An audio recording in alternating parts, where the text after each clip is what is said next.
안녕하세요, 여러분. 오늘 보내주신 자료들 가지고 한국 이커머스 시장, 특히 쿠팡 이야기 좀 깊게 해볼까 합니다.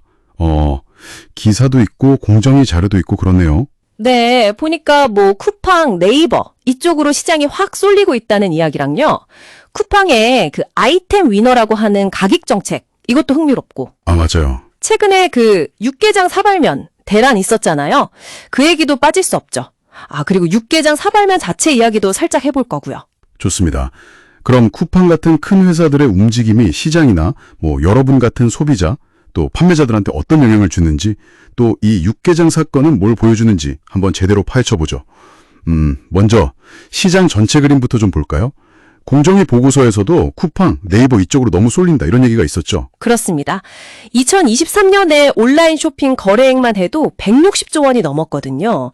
계속 크고는 있는데 이게 좀 소수 플랫폼에 집중되는 경향이 점점 더 심해지고 있어요. 그게 왜 문제인 거죠? 아무래도 시장이 몇 군데에 집중되면 가격 경쟁 같은 게 좀 줄어들 수 있잖아요. 그럼 결국 소비자 가격이 오를 수도 있고요. 또 플랫폼의 힘이 세지니까 입점 업체들한테 다른 데보다 우리한테 더 싸게 내놔라. 이런 식의 최후 대우 요구 같은 거? 약간 불공정 행위죠. 그런 가능성도 커지는 거고요. 판매자들은 진짜 점점 더 힘들어지겠네요. 선벽지가 별로 없으니까. 근데 새로 시장에 들어오려는 업체들도 힘들겠어요? 쿠팡처럼 막 자체 물류망 같은 거 그런 거 없으면 어렵잖아요? 네, 맞아요. 그게 바로 규모의 경제 문제죠. 인프라를 갖추려면 돈이 엄청 드니까 이미 자리 잡은 큰 기업들을 따라가기가 너무 힘든 거예요. 무신사나 컬리 같은 전문몰도 있고 요즘 중국 이커머스 얘기도 많이 나오긴 하던데. 있긴 하지만 아직 전체 판을 뒤집기에는 좀 역부족이다? 이런 평가가 많죠. 그래서 더 쿠팡의 그 아이템 위노 전략이 주목받는 것 같아요. 그 AI가 실시간으로 가격 바꿔서 제일 싼 걸 딱 보여주는 거예요? 네네. 그거 듣기에는 소비자한테 완전 좋은 거 아니에요? 최저가 찾으려고 막 돌아다닐 필요도 없고? 그렇죠.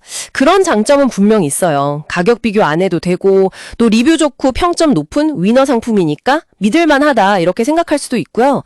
근데 이게 이면을 보면 가격 변동성이 너무 클 수가 있어요. 변동성이요? 네. 예를 들어서 어떤 분이 보니까 다이슨 공기청정기 가격이 3일 만에 28%가 올랐다는 거예요. 헉, 28%나요? 갑자기요? 네. 그러면 소비자 입장에선 좀 당황스럽죠. 어제 본 가격이랑 너무 다르니까. 그건 진짜 예측이 안 되겠네요. 그럼 판매자들은요? 그냥 막 가격만 계속 내려야 하는 건가요? 그게 단순히 가격 경쟁만은 아니고요. 특히 이제 좀 작은 규모의 판매자들은 정말 마진 압박이 너무 심해서 생존 자체가 어려워질 수도 있어요. 정말요? 네. 가격 경쟁에만 매달리다 보면 제품 질을 녹인다거나 서비스 개선에 투자할 돈이 없는 거죠. 재고 관리도 더 복잡해지고요. 그래서 이게 길게 보면 다양한 판매자들이 좀 사라지고 힘 있는 대형 판매자들만 남게 되는 거 아니냐 이런 걱정도 있어요. 플랫폼이 좀 같이 살 방법을 고민해야겠네요. 그렇죠. 상생 노력이 필요하죠. 참 복잡한 시스템인데 근데 이렇게 막 AI로 가격 관리하는 쿠팡에서 정말 어이없는 실수로 난리가 났었잖아요. 그 육개장 사발면 대란. 네, 맞아요. 5월 21일 밤이었죠. 농심 육개장 사발면 36개 묶음이 원래 한 27,800원 하는데 이게 40원, 그러니까 개당 140원 꼴로 올라온 거예요. 140원이요? 와. 네, 이게 커뮤니티 같은 데로 확 퍼지면서 10분 좀 넘는 시간 동안 주문이 진짜 수만 건이 몰렸다고 하더라고요. 근데 원인이 그냥 직원이 가격을 잘못 입력한 거였다면서요? 네, 정말 단순 실수였던 거죠. 근데 쿠팡이 대응을 되게 통 크게 했던데요. 손해를 보더라도 고객 신뢰가 먼저다 이러면서 보낼 수 있는 건 다 보내주고 취소된 건 캐시로 주고. 맞아요. 그래서 수억 원대 손실이다 이런 얘기도 나왔죠. 쿠팡 측에서는 일부 언론에서 말하는 30만 건, 79억 원 손실, 이건 좀 과장됐다고 하긴 했지만요. 그래도 손해가 상당히 했을 거예요. 그때 배송기사님들이 진짜 고생하셨다고 하루 종일 육개장만 실어 날랐다고 막 그러셨다던데 진짜 대란은 대란이었네요. 네, 그럴만도 한 게 이 육개장 사발면이라는 게 워낙 상징적인 제품이잖아요. 1982년에 나와서 88 올림픽 때 공식 라면이기도 했고. 그랬군요. 네, 거의 국민컵 라면이죠. 지금까지 팔린 게 56억 개가 넘는다고 하니까 이런 제품에서 가격 오류가 나니까 더 삽시간에 퍼지고 파급력도 컸던 거죠. 그러네요. 와. AI가 막 실시간으로 가격 정하는 세상인데 사람의 아주 기본적인 실수가 이렇게 큰 소동을 만들었다는 게 참 아이러니하네요. 네, 그렇죠. 뭔가 자동화 시스템에도 예상치 못한 구멍이 있을 수 있다는 걸 보여준 것 같기도 하고요. 네.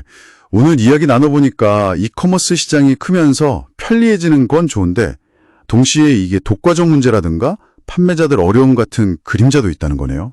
맞습니다.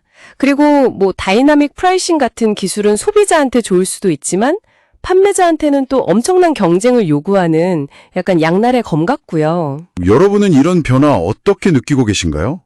쇼핑할 때 경험이 좀 달라지셨는지 아니면 판매하시는 입장에서 고민이 더 깊어지셨는지 궁금하네요. 마지막으로 이런 생각도 해볼 수 있을 것 같아요. AI나 자동화가 점점 더 중요해지는 유통 환경이지만 이번 육개장 대란처럼 결국 문제를 수습하고 해결하는 데는 사람의 판단, 사람의 손길이 꼭 필요하잖아요. 그렇죠. 앞으로 이런 사람의 역할은 어떻게 변해갈까요? 뭐 고객응대 같은 직접적인 서비스뿐만 아니라 이 거대한 시스템 뒤에서 실제로 물건을 나르고 관리하는 그런 사람들의 미래는 또 어떻게 될지 한 번쯤 같이 고민해보면 좋겠습니다.